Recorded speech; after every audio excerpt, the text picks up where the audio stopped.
বিবেক অগ্নিহোত্রী এমন একজন ডিরেক্টর যে কিন্তু সিনেমার মধ্যে অনেক সত্য জিনিস তুলে ধরে, যেমন কাশ্মীর ফাইল ধরো, তাস্কর ফাইল ধরো, তো এই সব সিনেমাতে কিন্তু অনেক রিয়েলিটি তুলে ধরা হয়।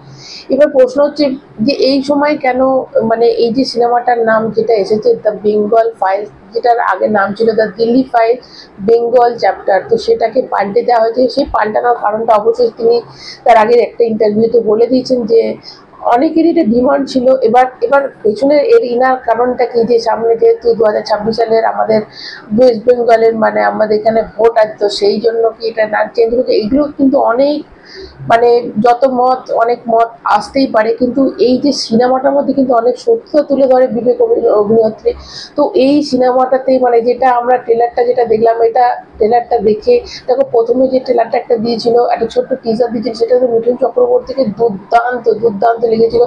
এখানেও মিঠুন চক্রবর্তীকে অবশ্যই দেখেছে, তার সাথে আমাদের বাংলার বেশ ভালো ভালো সিনেমা আর্টিস্ট রয়েছে, তার মধ্যে শাশ্বত দা রয়েছে এবং একজন মানে যেটা খুব অবাক করেছে সেটা সৌরভকে, যেটা গোপাল পাঠা নামে যে একটা ক্যারেক্টার ছিল তখনকার দিনে। দেখো, এটা হচ্ছে বেসিক্যালি কলকাতার যে রাইডটা হয়েছিল 1946 সালে, মানে 46-এর শেষে এবং 47-এর ঠিক মানে স্বাধীনতার আগে ওই যে পিরিয়ডটা ছিল, ওই পিরিয়ডটা কিন্তু খুবই একটা মানে সংবেদনশীল একটা মানে একটা পিরিয়ডটা ছিল, এবং ওখানে কিন্তু অনেক কিছু ঘটেছিল এবং খুব সময়টা খুব অস্থির একটা সময় ছিল ওই টাইমটা আমাদের ওয়েস্ট বেঙ্গলে, বিশেষ করে কলকাতা, মানে গোটা ওয়েস্ট বেঙ্গলই বলছি।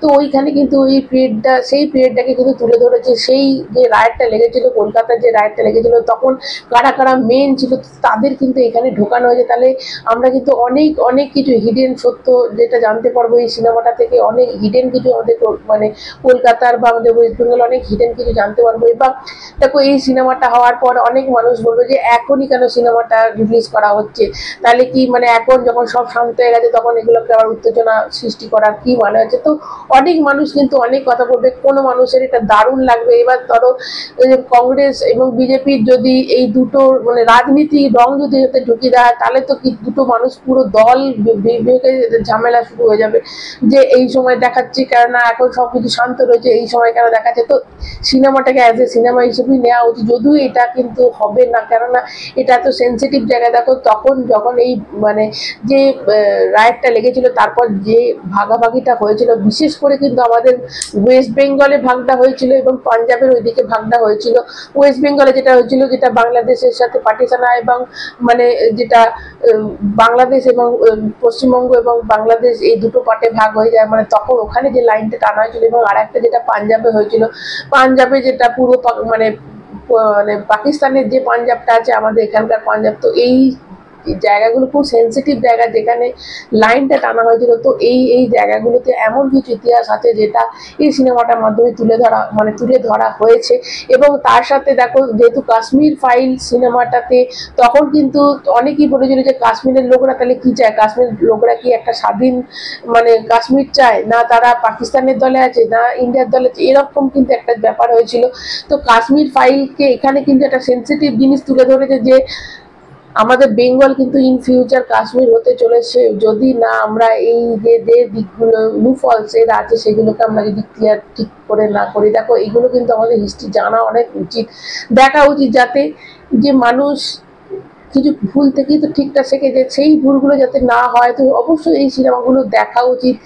এবং এরকম নয় যে এবার কতটা এখানে চলবে সেটাও একটা দেখার ব্যাপার আছে, কেন কেন ব্যান হয়ে যেতে পারে, কারণ এরকম সেন্সিটিভ জিনিস এখন যখন বেঙ্গল পুরোপুরি শান্ত আছে, কতটা এগুলো দেখাবে। তবে কিন্তু দেখানো উচিত, অ্যাজ এ সিনেমা হিসেবে দেখানো উচিত, কেননা অনেক কিছু সত্যতা জানা যায়। কিন্তু এটা কিরম করে প্রেজেন্ট করবে বাকিটাও কিন্তু দেখতে হবে, যে পুরোপুরি কোনো দলের হয়ে অন্য একটা দলকে ছোট করার জন্য সেরকম করে প্রেজেন্ট করছে না, সত্যি করেই সত্যতা তুলে ধরা হচ্ছে।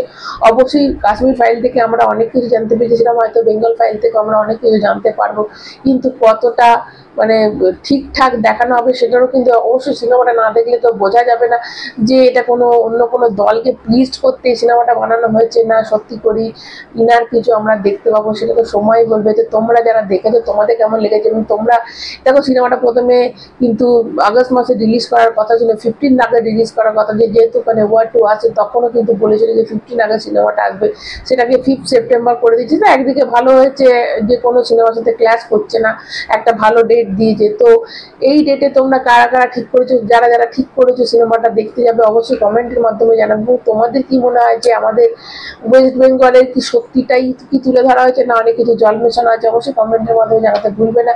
কিন্তু এটা একটা সেন্সিটিভ ব্যাপার সিনেমাটা দেখে যেটা মনে হলো, এবং সৌরভকে বেশ ভালো লাগলো যে ওরকম দেখো খুব যে সিরিয়াস রোল কোনোদিন করেছে সেটা আমার দেখা, মানে করেছে অবশ্যই, অনেক অনেক রোল করেছে, কিন্তু এরকম একটা সেন্সিটিভ জায়গায় যে এরকম একটা হিরো মানে সৌরভকে যে এরকম একটা পার্ট দেওয়া হবে, এবং যে পার্টটা দিয়েছে গোপাল মিস্ত্রি মানে গোপাল পাঠা, মানে একটা তার একটা মাংসের দোকান ছিল, তো তার কিন্তু এই রাইটের পেছনে অনেকটা হাত আছে। তো কী কী দেখানো হয় সেটাই এবার দেখার। তো তো আপাতত এইটুকুই। তোমরা যারা যারা দেখেছো তোমাদের কেমন লেগেছে অবশ্যই ট্রেলারটা কমেন্টের মাধ্যমে জানাতে ভুলো না। যারা নতুন তারা চ্যানেলটা সাবস্ক্রাইব করে ভালো লাগলে একটা লাইক দেবে।